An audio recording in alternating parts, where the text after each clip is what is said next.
How you doing, PixelPopers? I'm Jordan Jones-Brewster, the Sessions Manager for the weekend, and I am really excited to introduce our first panel of the weekend, Bitsy, an 8x8 community, featuring Emma Daues, Andrew Yolland, Ebeth Norvell, Onion A. Boy, and Sean S. LeBlanc. All right. Hello, everybody! I'm so excited! Welcome. This panel is called Bitsy, an 8x8 community. My name is Emma Daues. I'm a St. Louis-based hobbyist game developer and also an advocate for small games and small game developers. But I am the least interesting person on this panel. We have four lovely people also from the Bitsy community.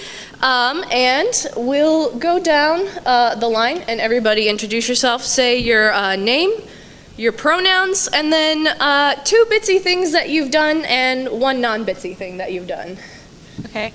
Hi, I'm Ebeth Norvell, they, them pronouns. 2 Bitsy things I've done is a little game called Slow Growing, and I also help co-curate the Pixels Times Paper Bitsy and Flat Game show at Baby Castles in New York City.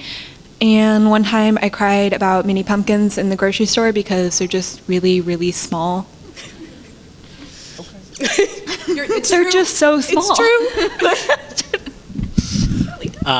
My name's Andrew Yolland, or A. Yolland, he, they. 2 Bitsy things I've done. I helped organize the Spook Tower collaboration, and I also maintain Borksy, which is a editor or a extender for Bitsy games. And one non-Bitsy game, Bitsy thing I've done is I had a baby. That was a big deal. You're a dad now. Yeah. He's a dad now. All right. Hi, I'm Onion, they, them. I'm the one who did the little, Onion Detective, which just kind of spiraled into, almost the unofficial mascot of Bitsy. I'm also the one who did Bitsy Cult, which, Bitsy We're Cult. all having We're all we all Bitsy have Cult. Bitsy Cult t-shirts that Onion designed and are for sale. If you just Google Bitsy Cult, you'll find the shop. I don't actually know if that's true, but probably. I've done it before. Oh, well. One non-Bitsy thing.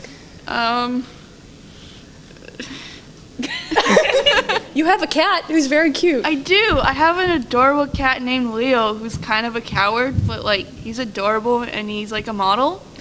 He's very cute. It's if you follow my Twitter, that's how I make the followers stay. I bribe them with cat pictures because my actual content's just. Hey, I'm Sean S. LeBlanc. A couple Bitsy things I've done. I made Tea for Two, which is a game about drinking tea with your friend, except you are the tea. And I'm the primary maintainer of the hack repository for Bitsy, which adds a bunch of little features to the Bitsy engine that aren't there originally. And a non-Bitsy thing that I've done is I'm part of the Sweetheart Squad, which is a team from Ottawa that Ian is also a part of here today. And we make lots of little weird games out of Ottawa, Canada. All right, thank you. We're going to start this panel with a little show of hands. I want to know how many people have heard of Bitsy before today. Raise your hand. All right, that's, thank you, yes. All right, and now I want to know how many people have actually made a Bitsy game. A good handful, yeah. Okay, that counts as a full one. That's all right. So, this panel, in the spirit of making things that are short and sweet, this panel is going to have a special panel format, that the panelists are not aware of. What I'm going to do is I'm going to ask a question to the panelists, and they're going to go down the line, and everyone is going to give a 1-word answer to the question. Then after everyone has given their 1-word answer, anyone can come forward and elaborate more on their answer and start a conversation. So, since we have some people who are new to Bitsy in the crowd, we're going to start with this question. In 1 word, what is Bitsy? small. Easy. Manageable? Restricted.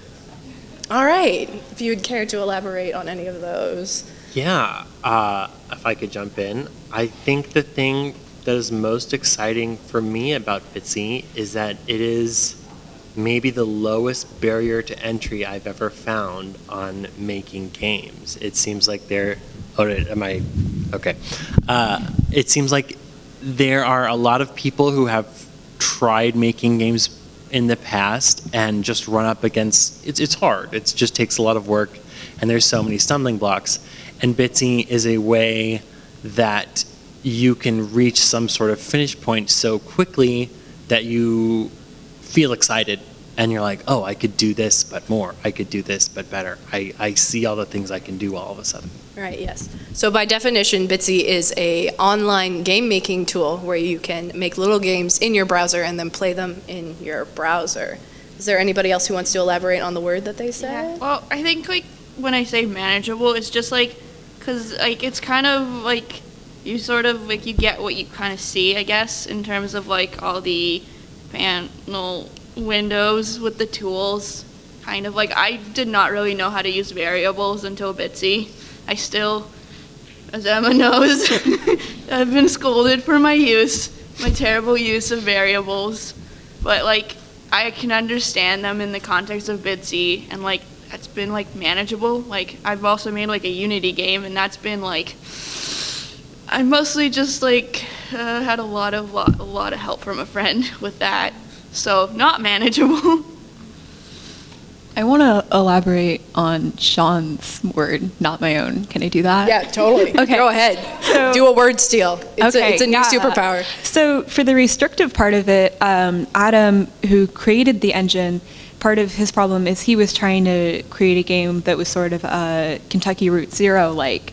And he had just spent months just on the animations and was like, whoa, okay, maybe I need to step back. Like, I'm not getting anywhere with this. And like, that's what's so fun about Bitsy is that it is restrictive. So you don't have to worry about doing incredibly detailed animations because you get 2 frames. So you do it and you move on. And so that really makes it easier to make a game. And it also makes it so you have to be more creative with what you're doing. Yeah.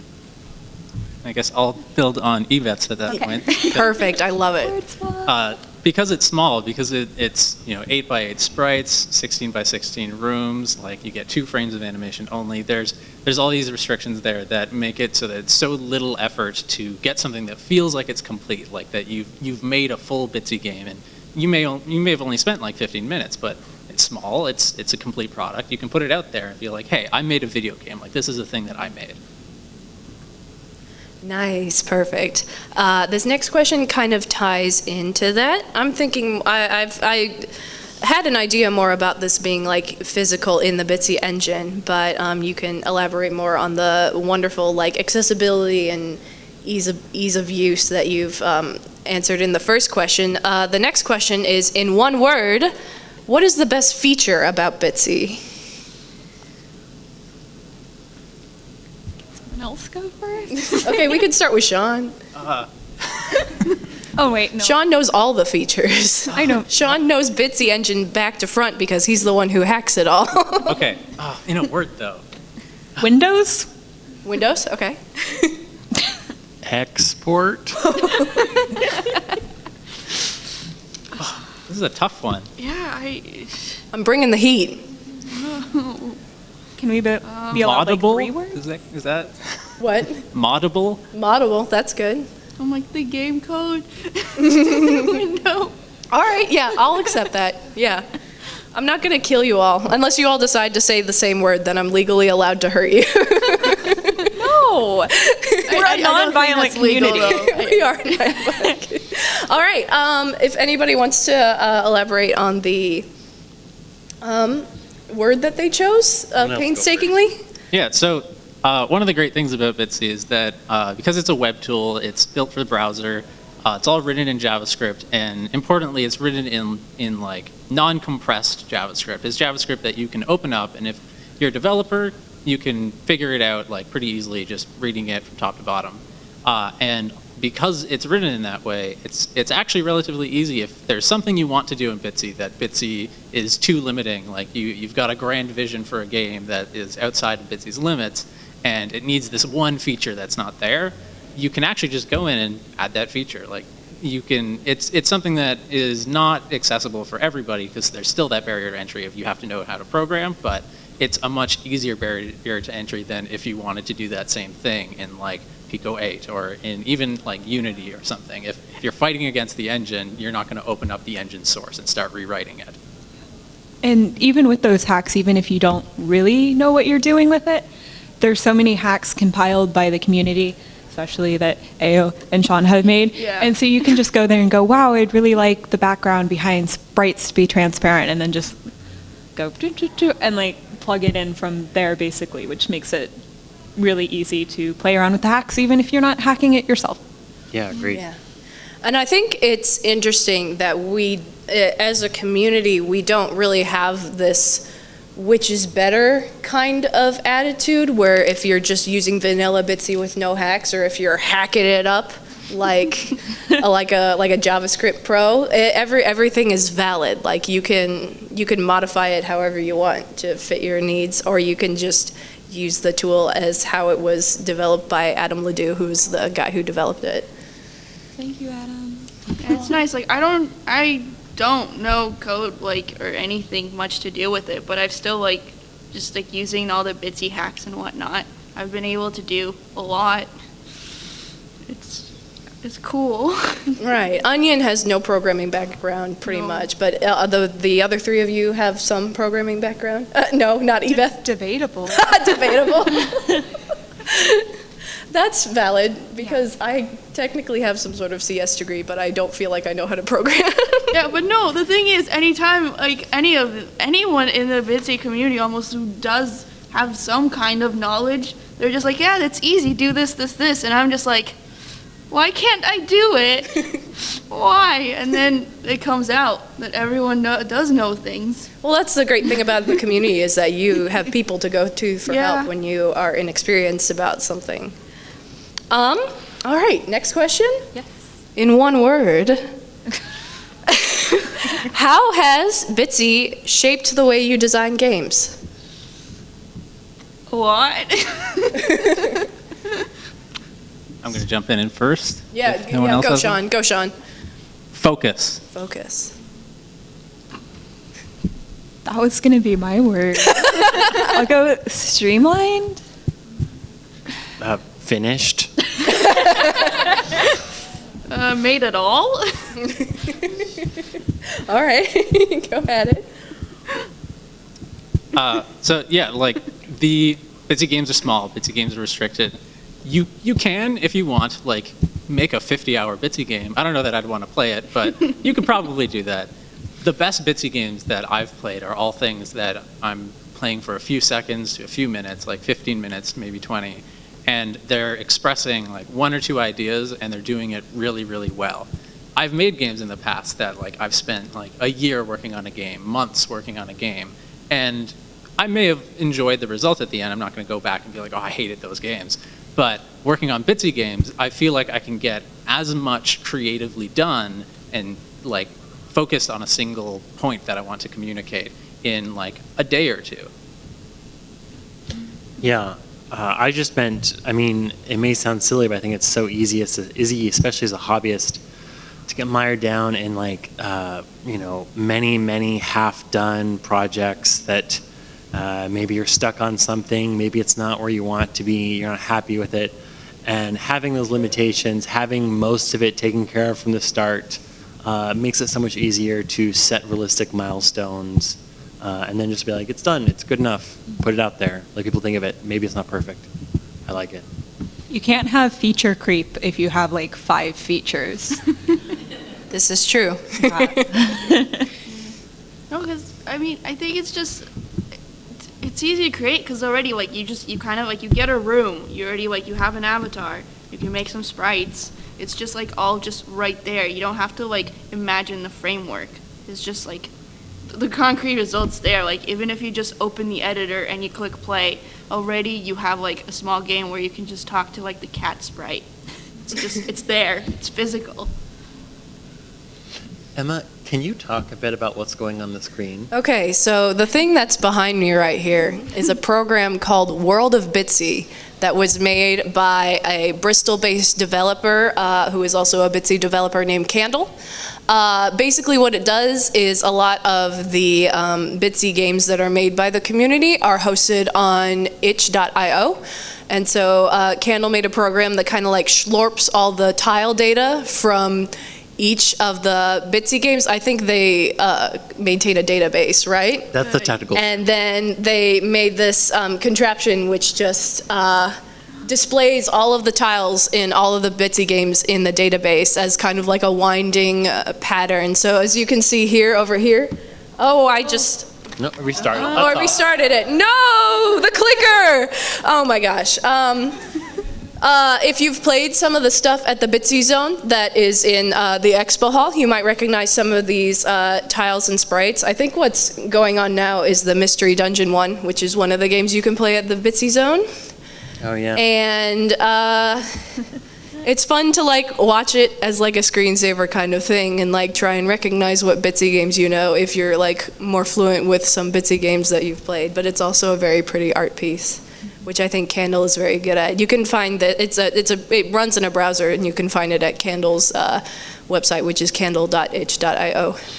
I was thinking it's awesome because it lets you see how many people are using the tool, and really, even though it's so restricted, what kind of diversity and like mood you can get just from the individual components people are making with it. And when you see one that just covers the whole screen for like 2 minutes, that's someone using image to Bitsy, and they have like 1 million tiles. So that's what's going on there. Yeah, it's great that all of the tools that came out and surrounded Bitsy. Let's do a bonus question that I don't have one written thing. on I my think notes. in Candle's thing, you can click on the tiles, and then it would actually like take you to the game. Yeah, I think if you have this open in a window and you hit Control click on a certain glob of tiles, it'll take you to the Bitsy game that they're from. Let's do a bonus question that I don't have written on my notes. In one word, what's your favorite Bitsy tool to use?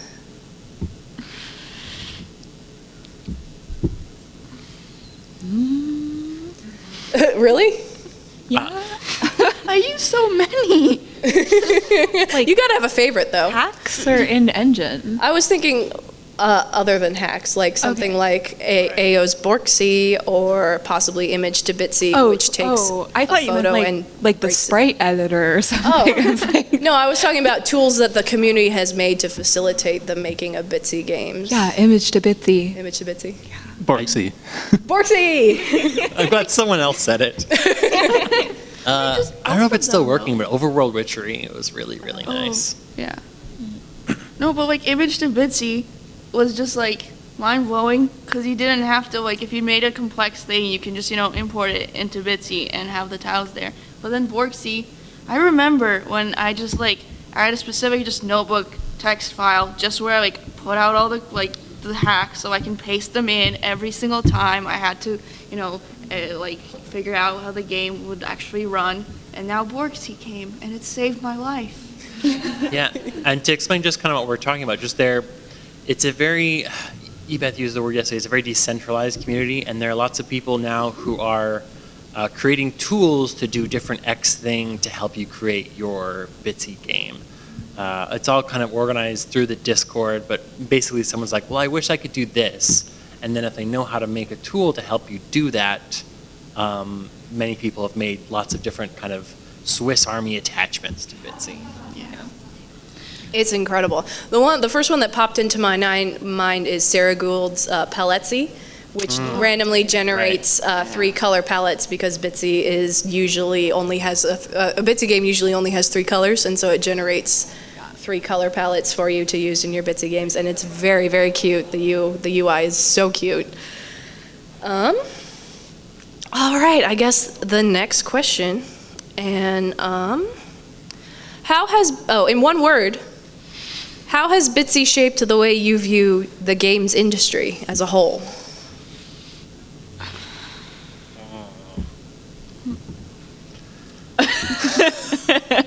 One word, huh? One word. I know my one word. Less. Okay. Less. What's your word? Communism.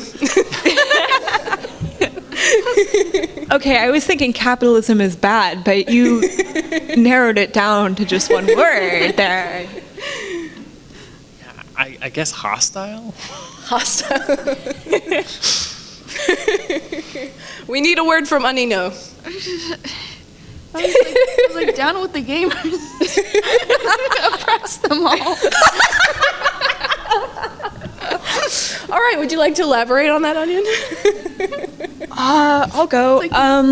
So this is something Ao and I were talking about yesterday, is sort of that games are disposable as a medium, kind of more so than like a book. You can, eventually it's going to like rot or whatever, but it's kind of like a physical object you can hold on to and easily pass around and like reread, whereas games are kind of like, and this is a whole other can of worms with like archiving games, but there's a certain like disposable quality of you play it and then it's gone and gone forever. And a lot of the games industry is like very much about, or the games being produced are keeping you in there playing for hours and hours.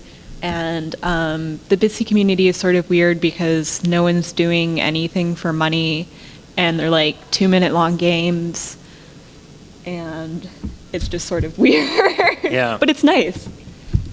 You're intentionally designing games to be quick, maybe even intentionally disposable, like just kind of a quick thought sometimes, often a meme or a shit post. Yeah. Yeah.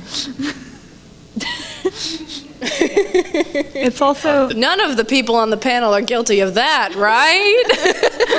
Oh, no, I did do a drill tweet game once. You did! I was like, I'm innocent. Yeah, it's also, it's really, the community is really decentralized in a lot of ways. Like, we're up here as representatives of it, but we're not even like all the people who do cool stuff for it. Like, there's so many people. And right now we have a Discord for it, the Bitscord, and it's not like an official Discord, but like people come there and talk and play games.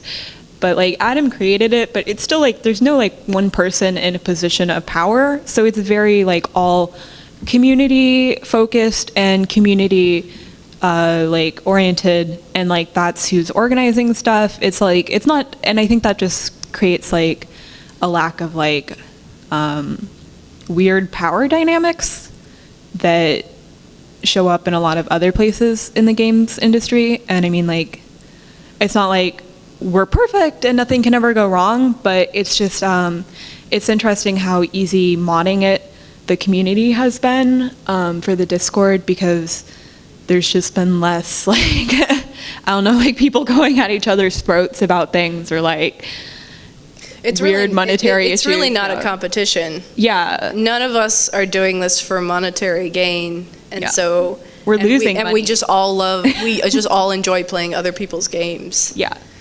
Yeah, and I think, so like to build on my word, like when I didn't use Bitsy, like before I had found Bitsy, my view on like the games industry was like, I like games, I want to make games, I want to be part of this industry.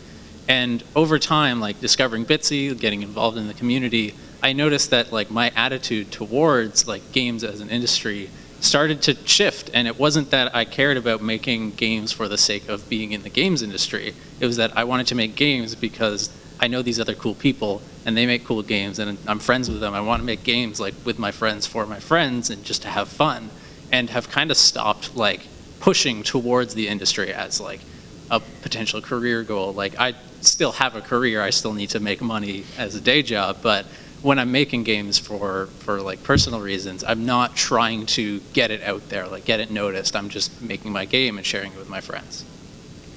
There was like a Jonathan Blow interview that came out the other day where he was saying that he didn't like people forming communities over like game making because that was not like the point of like game development. So that means if you're using Bitsy, you're actively pissing off Jonathan Blow. Yay!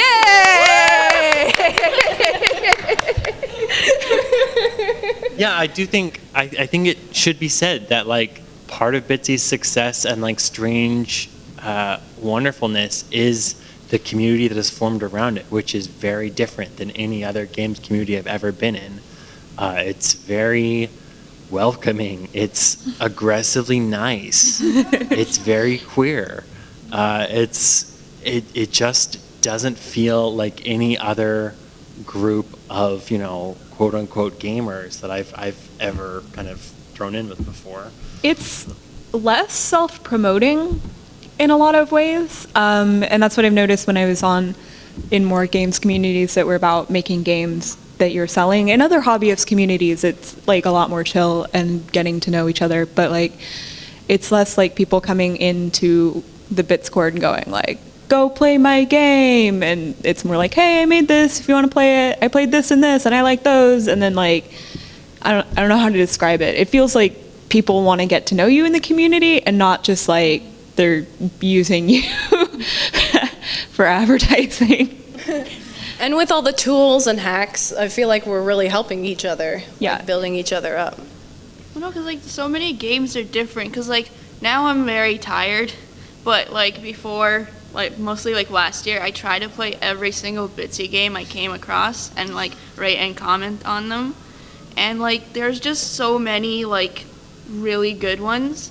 Like some obviously like I feel like going through them, like not to toot my own horn, but just like noticing like some places where like people could obviously like polish a bit, and sometimes I have given advice, but like a lot of games are just like they're really good, and like sometimes you wouldn't even know going into it, because like it might not seem as, I don't know, the cover might not seem as interesting or whatever, but like going through and actually like playing the game and just like discovering a lot of like the little things that people put into it is just like, it's really awesome. Yeah, I think we were talking about like the low bar of being able to like use Bitsy, but I think it's really nice and you get a lot of perspectives and games that you wouldn't get otherwise, because it's like, even if you're not the best at drawing, you can still, if you have a pencil and paper, you can still sit down and like doodle something. But with game design, it's like, well, can you do 3D art? Can you do 2D art? Can you code? Can you do this, that? And there's just, it's just such a wide range of skills if you're going to do it all on your own. Whereas Bitsy, it's almost like the equivalent of just a pencil and paper. So you get a lot of like weird short things and experiments. Yay. Thank you. This segues perfectly into my final question. In one word, what is the Bitsy community to you? My friends. Can't all say that though. Nope. Yeah. Ebeth got it first. Now y'all have to think of different words. Family. Okay, that's just one-upping me.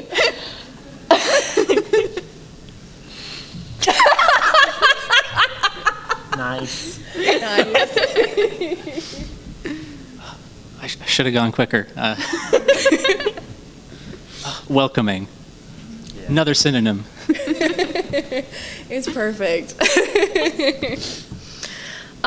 Yeah, it's just a friendly place. I think I've had internet friends before, like in high school and such, and I've met them in person and such, but I feel like I'm an adult now and I've made internet friends through the Bitsy community, and these are like true friends. Yeah. These are true friends that literally I dragged from across the country, across the world sometimes, and they're all staying at my house, sleeping on my... Trapped forever. Trapped forever, sleeping on my dusty floor on sleeping blankets. Yeah, now we sound like a real cult. All right, well, thank you all. Okay.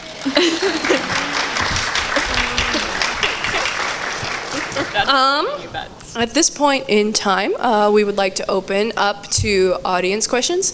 If you would raise your hand and I'll call on you, and you can direct a question either to the whole Bitsy panel or a certain person in particular, or to me, although I don't have anything interesting to say. If you don't ask us questions, we're just going to start dabbing repeatedly over and over. So please ask questions. Thank you. I have one bonus question. If it's a punishment. If there's 10 seconds of silence or more. Anyway, raise your hand if you have a question. Yes. For an absolute beginner, like no familiarity with anything, what would you suggest doing first? Like cooking or just kind of getting in there? All right, the question was, if you're a beginner to Bitsy, what's the best first thing you can do, whether it's like playing some Bitsy games or just diving head first or something like that? Just open it up. Just go there, open the editor, and mess around.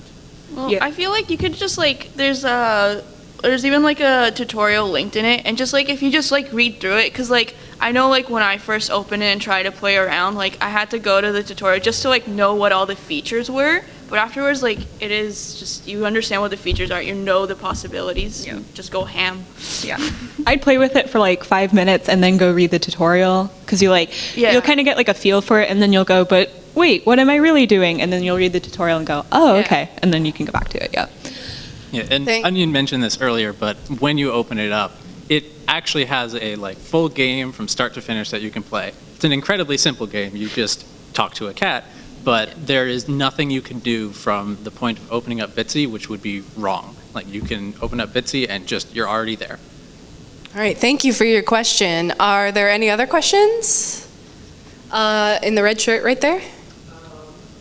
Also, this is the first time I learned about Bitsy. Okay. Very excited to look into it. And I was curious also kind of about sort of how the community tends to operate. Like I heard mention the Discord server, but also as a beginner, like are there, in terms of just like discovering more Bitsy games, or like I don't know if there are any tutorial resources, or is it just like searching a tag on itch, or like how generally you kind of operate and promote. Yeah.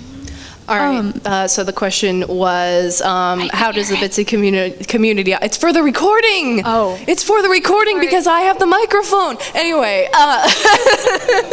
there are many international Bitsy people who want to see this recording. I'm sorry. No, I love. Sorry, international Anyway, the question was, how is the Bitsy community kind of organized? Is there certain places on the internet that you go to like get involved with the community and to get more into Bitsy? Now you can go. Okay, I'm sorry. Okay, so if you go on itch.io, there's and you just use the tag Bitsy. I think we are surpassed Twine recently. Oh my gosh. Have we surpassed yeah. Twine? There are more Bitsy games on itch.io than Twine games? Yeah. Oh my gosh. Wow. How are we on Pico 8? Are we still? Passed. Oh, nice. I thought Pico 8 was the next one after Twine, but maybe I was wrong. We have a channel in Discord for making things with other tools. We aren't actually rivals with like the other tools. But if you just go through that tag, it'll be, if you're just looking for something to play. If you want to get involved, there's monthly game jams that Adam hosts. There should be one coming up soon. On Twitter, following Adam's Twitter or the Bitsy Pizza's Twitter, kind of curates games by retweeting them, so that's a good place to find them.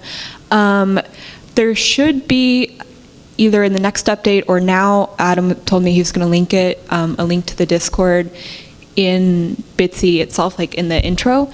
But if not, you can find it through Bitsy Pieces, or I guess probably searching Bitsy Discord. Yeah. It's we don't hide it. We like Yeah. I think it's linked on every jam Yeah. page that Adam does the Bitsy jams on. Yeah. Also, you can check out our booth in the expo hall, the Bitsy Zone. We have pamphlets that have links to different Bitsy games that you can play and links to how to use the Bitsy editor. It's a great time. You should visit us. It's a little all over the place, though. Sorry. We started a wiki, and then I don't know what happened with that. Wikis so. are hard. Yeah, wikis are hard. So. I would throw in there, though, that similarly on itch, lots of Bitsy creators are also Bitsy curators.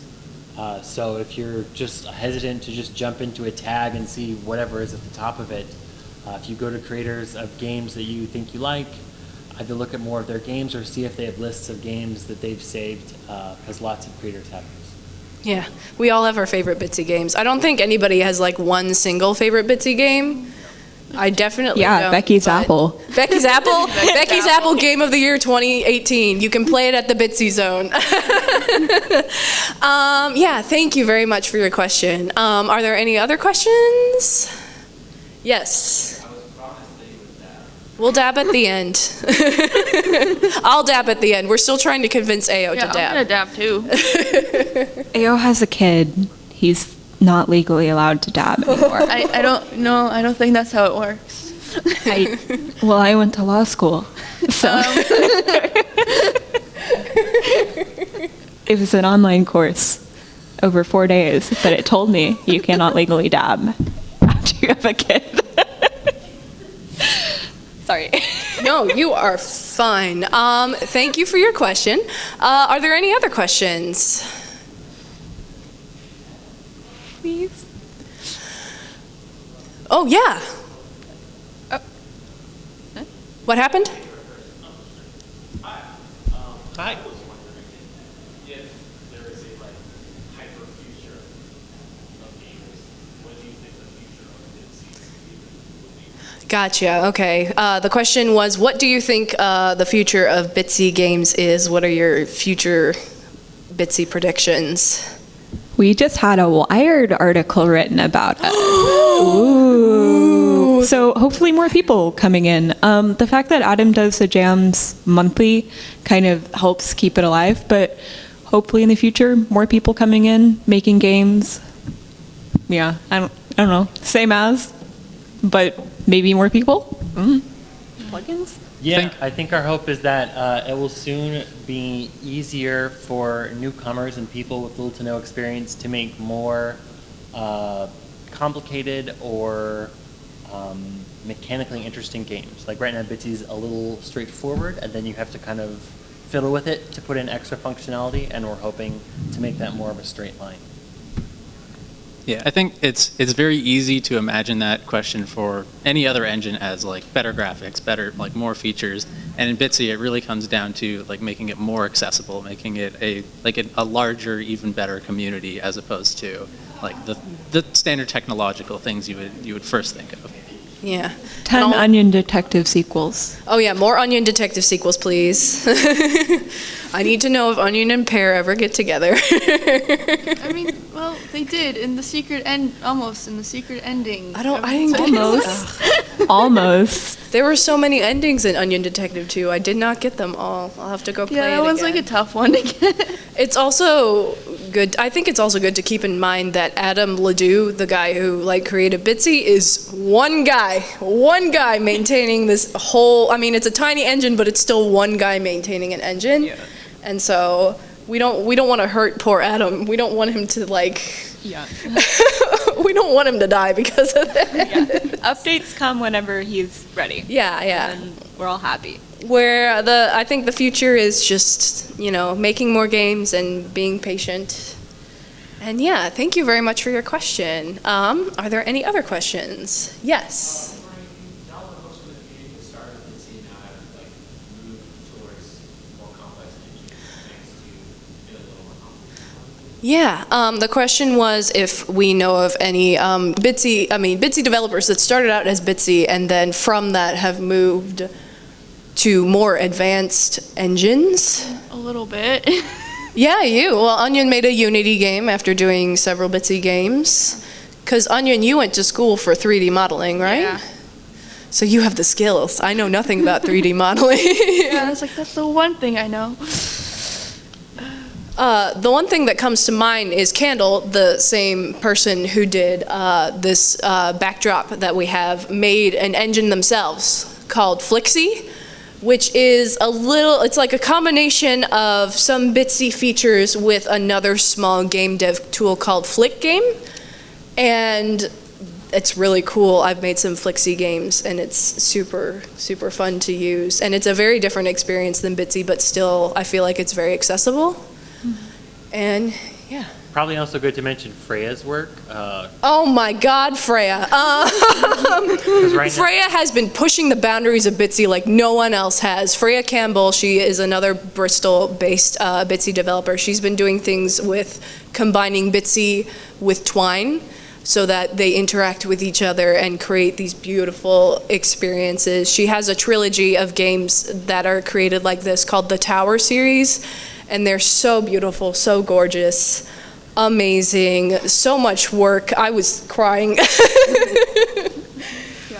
feel like I've seen other people in the community trying out Game Maker or RPG Maker or Unity. I can't think of any names off the top of my head, and I don't think anyone's done a full game yet, but I've definitely seen people go okay, so now I have this experience, I feel a little bolder, I feel like I can, open up this engine and not instantly be oh, yikes, too much, close it.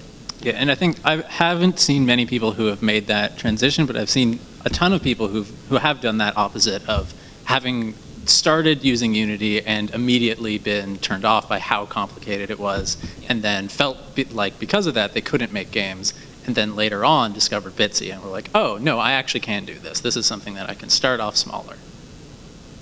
Do y'all have any plans to try new engines in the future? Yeah. Yeah. Yeah, I know AO is working on a cool game right now, which may never see the light of day. Oops. But it started out as a Bitsy game. Yeah. But then I'm working on it. I took a Bitsy game that I made, but it was way more than a Bitsy with other things attached to it. And now I try to take those other things and roll them on their own. And you know what? Making your own engine is hard. So we'll see. Yeah, I have always been a person who has enjoyed doing like engine development. I've done that for a while, which is usually not wise, but it got the work done. And using Bitsy, it has let me make a lot more games without putting in that effort. But I do still enjoy it. I'm definitely still going to be doing other games outside of Bitsy. I need to relearn how to program if I'm ever gonna. I've been meaning to look into RenPy because I have an idea for a game for that. I have a full-time job now. It's so hot outside. Anyway, thank you so much for your question. Are there any other questions? Yes.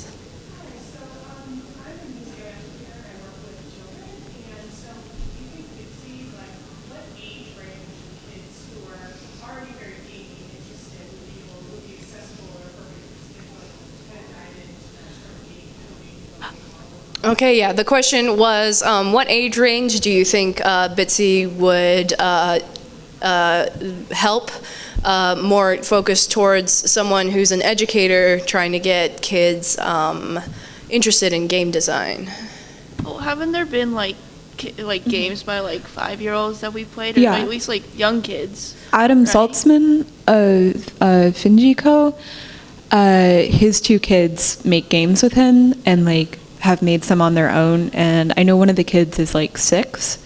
So I mean, even also if you have like a really young kid who you want to bring into it, they can make the sprites, they could design that. So you could do the more complicated stuff and then have them put the sprites there so they're still making it. But I think probably 5 or 6 is when they could start. Like, they'd probably still need help, but they could start playing around with it. Like, especially if you're not doing anything too complicated, it might just be creating a room where you can talk to people and pick up things, but totally, yeah. Yeah, I was going to jump in that Bitsy's very expandable in the sense that you can make very small things versus very complicated things. So I think the age and computer literacy of the student will just determine like their upper ceiling with what they can do with the tool. I think you could get them started with it very early. How early are you thinking of getting your baby introduced to Bitsy? He's not getting a screen anytime soon. Would you say it helps to be able to read? Do you think that would? Yeah, I mean, I know like small children that can't read and can operate tablets and video games in ways that baffle me. But yeah, I think being able to read and type sentences is probably like the core thing you need in order to be able to write, dialogue. But after that, I think they can get as complicated as they feel comfortable getting. Sock Pop Stories would probably be really good for kids who can't read because it's all just visual and drawing, and you can do like animations and then dragging on stuff too. So, yeah. Oh yeah, that's another engine I gotta try. There's so many. Yeah, so many. So fun. Thank you so much for your question. Is there any other questions? I have a bonus question. Okay. So when you first open Bitsy, you get a little default game that kind of like teaches you the ropes of what Bitsy is. And there's always a little item that is a little cup of tea.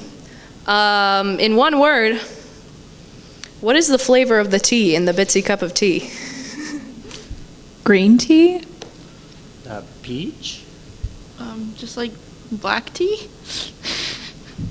Tea? If you would believe me, I tweeted at Adam Ledoux before this panel started to get the official flavor of the tea. Wait, can we guess that? Yeah, go ahead, guess it. Earl Grey. Nope.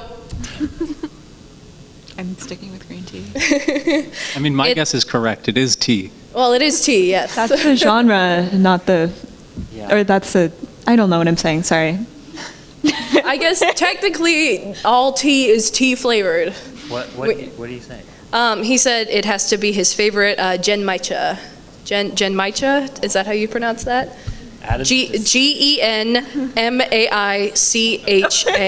Is this the start of another food discourse? I'm so happy. We just know that Adam really likes tea now. Audience members, do we have time? Yeah, we have plenty of time. Do you want to help us debate something if no one has any other questions for us? No. Yes? Okay. We've been having this ongoing debate in the Bitsy community. It's fine. And it's my goddamn fault. And now you're going to have to deal with the consequences of your actions. No. Should we say it? Yes. Like raise show of hands? Yeah, Okay. show of hands if you think this is about creamy peanut butter versus crunchy peanut butter. Yeah, very serious. Okay, raise your hands for creamy peanut butter. Do we want to count? Okay. That's a lot. Yes, you are on my side. Yeah. Congrats. If your hand is raised, you chose the correct answer. Yay!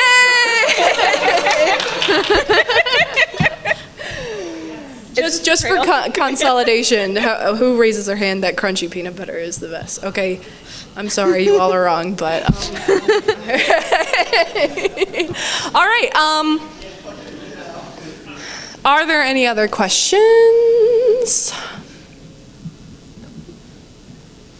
All right. I mean, we got a few minutes to spare. We can all stare at the lovely world of Bitsy, or you can talk about anything.